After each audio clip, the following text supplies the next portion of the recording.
If you want to climb mountains faster, beat your friends on the local group ride, or just get fitter on the bike, Join Cycling is the best training platform with adaptive and flexible training plans. You can get a 30-day free trial through my link down below. The drama in this stage of the Tour de France Femmes avec Zwift is unlike almost anything I've ever watched before in cycling. The final stage, the Queen stage, finishing on Alpe d'Huez, but we have the small matter of the Glandon beforehand, 20 kilometers long at 7%, but the last 3Ks are very difficult, and the two climbs are separated by a very important 15-kilometer flat valley. Now, to remind you of the GC standings, Niewiadoma was 1 minute and 15 ahead of Vollering, who had a whole host of GC contenders ahead of her, including Paulina Royakkers 2 seconds ahead. And the breakaway formation we didn't see, but an important rider in there was Lucinda Brand. She's on 2 minutes on GC, and for Little Trek, she's one of their best support riders. And in the peloton, FDJ were pacing, so Canyon SRAM, they didn't have to do too much. SD Works had also put half their team in the breakaway, maybe hoping that Bredevold could get over the Glandon ahead of the GC group, but that doesn't happen.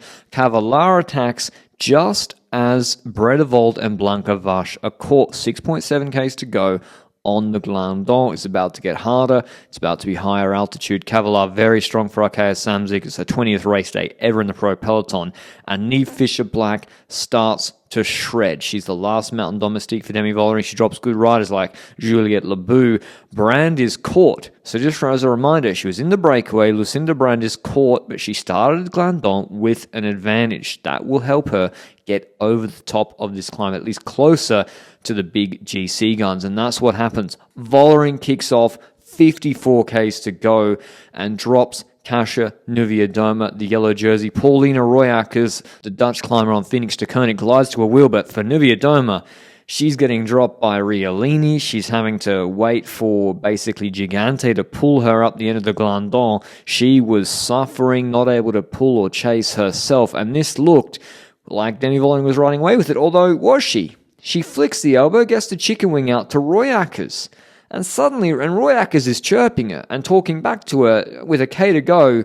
And you can compare the facial expressions, and I'm not an expert in physiology, but if you can talk and then pull, and then I'm looking at Vollering's facial expressions, Paulina Royakkers becomes a problem for Demi Vollering. She's ahead of her on GC, 2 seconds ahead, and she's not just going away anywhere. But for now, it looks like the GC problem of Niewiadoma is almost put to bed. She's lost a minute in 3Ks on the Glandon, a very slick gilet application by SD Works Pro Time. But if there's one thing we saw the other day when Kerbal won, Royakkers is not a good descender. She's not as powerful as Vollering. She can't get her gilet on.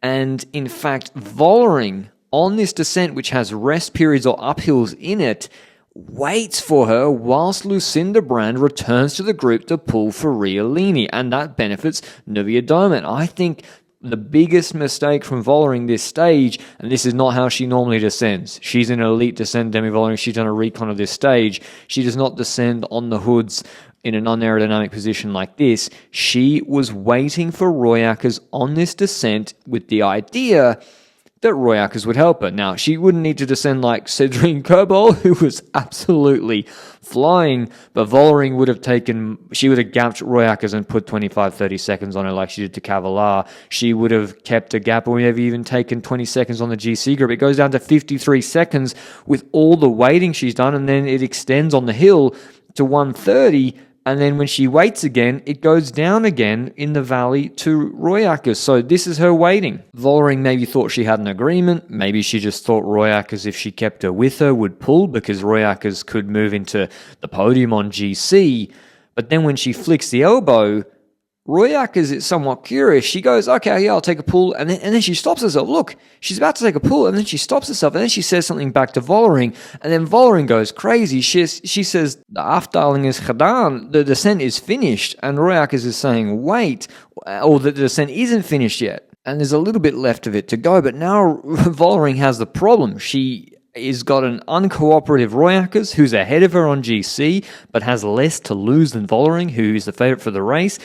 And I actually think Royakkers probably should have pulled a little bit more in the valley because Brand is absolutely shredding, and this changes the race completely. That on a 50k an hour section for 12 to 15 minutes, maybe 20 minutes, the other GC contenders, namely Niewiadoma, who's benefiting because Riolini's there, is getting a free ride, whilst Vollering's trying to drop. She's getting frustrated. Look at her accelerating, trying to drop Royakkers, who doesn't pull at all in the last half of the valley. They get to Alpe d'Huez, 14-kilometer climb at about 8%, and still, they're starting with a 40-second advantage. Vollering just put a minute into Niewiadoma in a matter of 3 kilometers on the Glandon. All she's got to do is ride tempo, and then she can win the bonus sprint against Paulina Royakkers, take the seconds, and at worst win GC that way. And it wasn't looking good for Niewiadoma. The gap goes from 36 to 50. She's asking Riolini to pull. Muzic is having help. It's going to a minute. So it's all traveling in the right direction for Vollering, who's taking on sustenance. And yeah, Royakkers isn't helping her, but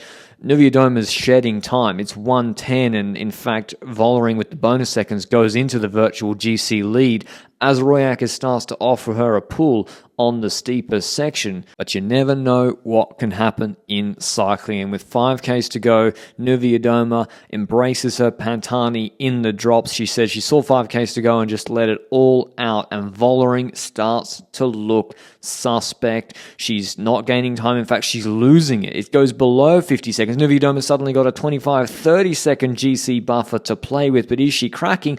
And then Royakkers attacks Vollering. She makes her bid for the stage win and maybe even the GC victory if she can drop Demi Vollering, but she's glued to her wheel, the SD Works rider. Niewiadoma has to respond to the Muzic attack with 2Ks to go. That draft is going to be crucial with from 2Ks to 1K to go. It's only 6%, and Vollering looks toast, but it's up to 55 seconds again. We've got this final ramp. The last K is pretty flat, and look at Vollering. She still has some power left to give, still more explosive than Royakkers up the line, wins the stage, takes 4 seconds on her and the full 10 bonus seconds.